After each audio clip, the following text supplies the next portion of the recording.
on a building shows a sign that says Rosebud's Bakery. Shows inside the building John Belushi and Chris Farley as bakers behind a counter. Belushi: now, I know it's your first day. Just try to keep up as we get through these customers. Farley: you got it, Kane. You know what's kind of funny, though? Belushi: what's that? Farley: we're Rosebud's bakers. Belushi: uh-huh. Farley: there's a stand-up comedian named Rosebud Baker?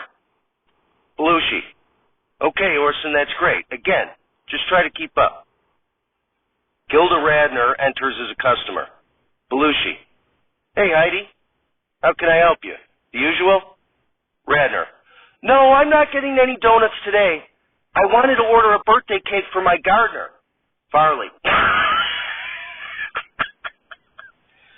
Belushi gives Farley an annoyed look, turns to Radner and says, okay, Heidi, we can have that ready for you at 3 o'clock. Radner: okay, great, I'll see you then. Radner exits. Belushi turns to Farley and says, what's the matter with you? Why did you start laughing? Farley: well, the cake is for Heidi's gardener. Belushi: and?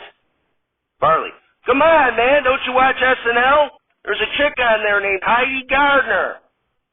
Belushi: okay, you got to stop with that nonsense and get to work on the cake. Norm Macdonald walks in as a customer.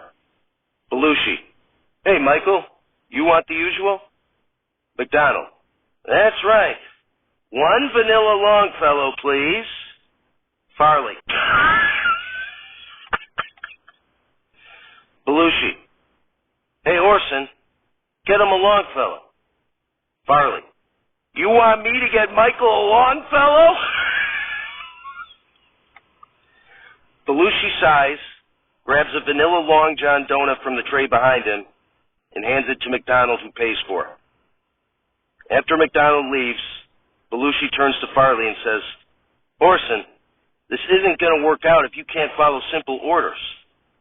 I asked you to give Michael 1 Longfellow. Farley: I thought it was called a Long John. Belushi: well, here we call it a Longfellow. Farley: Belushi: what's so funny about that name? Farley: oh, come on, Kane. The Longfellow is for a guy named Michael. There's a new guy on SNL named Michael Longfellow. Belushi: what is with you finding some connection to a comedian every time I ask you to do something? Farley: I'm sorry, Kane. I was out of work for a long time, and I was watching a lot of comedy. Phil Hartman walks in carrying a spade. Belushi: hey, David, Heidi was just in here.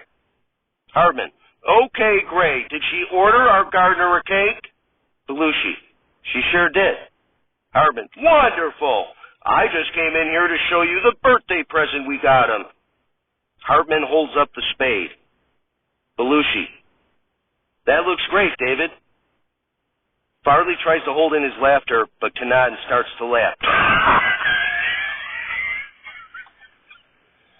Hartman gives Farley a weird look and says, well, I guess I'll be on my way. Belushi: see you later, David.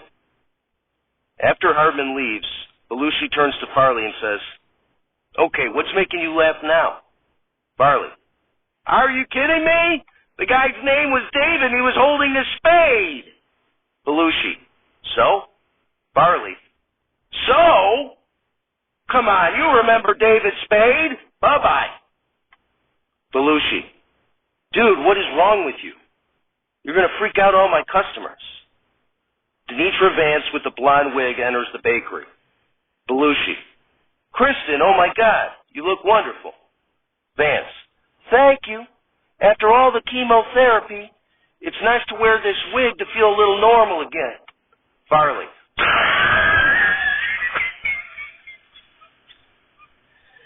Vance: wow, that's rude. I think I should go. As Vance turns and leaves, Belushi says, no, wait, Kristen, I'm sorry about that. Belushi turns to Farley and says, what the hell's the matter with you?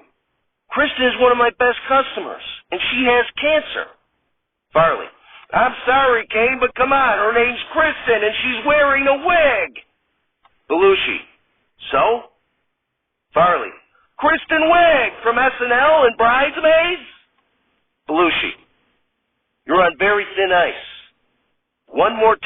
connection between my customers and some comedian, I'm going to have to fire you. You got it? Farley. Yes, sir. Jan Hooks enters the bakery. Belushi. Hey, Jan, how can I help you? Hooks. I'll take a dozen chocolate donuts, please. Farley gets the donuts prepared and tries to hand Hooks the box. Hooks gets embarrassed and looks down. Belushi. Oh, Orson, you're actually going to have to carry those to Jan's car for her. Hooks lifts her arms and shows that she has hooks where her hands would be. Farley throws up the box of donuts and begins pounding on the corner, laughing. Jan Hooks! And you got hooks for hands! Belushi grabs Farley and yells, What the hell's the matter with you? Farley, dead from the earth, we're not alive!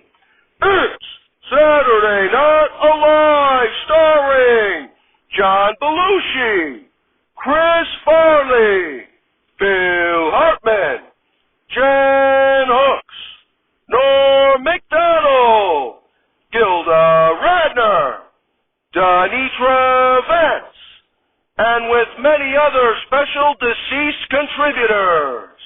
Musical guest, Gary Rossington, and your host, John F. Kennedy.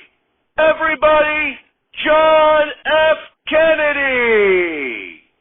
Applause, applause, applause. Kennedy. Thank you, thank you. This is my second time hosting this program, and I'm happy to join the Two-Timers Club. Abraham Lincoln comes out and gives Kennedy a Two-Timers leather jacket. Applause, applause, applause. Kennedy. Thank you, Mr. President. Anyway, when I first hosted, they had Tom Landry come out here and try to get me to go to Dallas, which I refused. I did spend much of my monologue supporting Ukraine in its fight for liberty. But today I decided to talk about something else. Operation Northwoods was a proposed false flag operation against American citizens that originated within the U.S. Department of Defense of the United States government in 1962. The proposals called for the CIA operatives to both stage and commit acts of violent terrorism against American military and civilian targets, blaming them on the Cuban government and using it to justify a war against Cuba. I rejected that proposal. I, of course, was assassinated a year later. On the evening of August 4th, 1964, 9 months after I was killed, United States Navy ships opened fire on radar returns that had been preceded by communications intercepts, which U.S. forces claimed meant an attack was imminent. It was reported that the ships were being attacked by North Vietnamese boats when, in fact, there were no North Vietnamese boats in the area. Nonetheless, the Johnson administration relied on the wrongly interpreted National Security Agency communications intercepts to conclude that the attack was real, which led to the Gulf of Tonkin resolution, which was a resolution where Congress granted President Johnson the authority to assist any Southeast Asian country whose government was considered to be jeopardized by communist aggression. The resolution served as Johnson's legal justification for deploying U.S. conventional forces to South Vietnam and the commencement of open warfare against North Vietnam. Now, I'm not going to tie in any current events with what I just talked about. I only urge the public to be vigilant and discerning when you are told by the media that somebody has attacked somebody else, particularly when the response to the attack leads to political or military acts. Chris Farley comes out and says, "Well, gee there, Mr. President, can't we just try to be funny and make fun of each other for being Irish drunks or something?" Kennedy: "Sorry, Chris. It was just some thoughts that popped into my head." Farley: "There you go, exactly. You were shot in the head." Kennedy. Anyway, we have a great show for you tonight. Gary Rossington of the band Leonard Skinner is here. So give me 3 steps so we can hear Freebird. We'll be right back.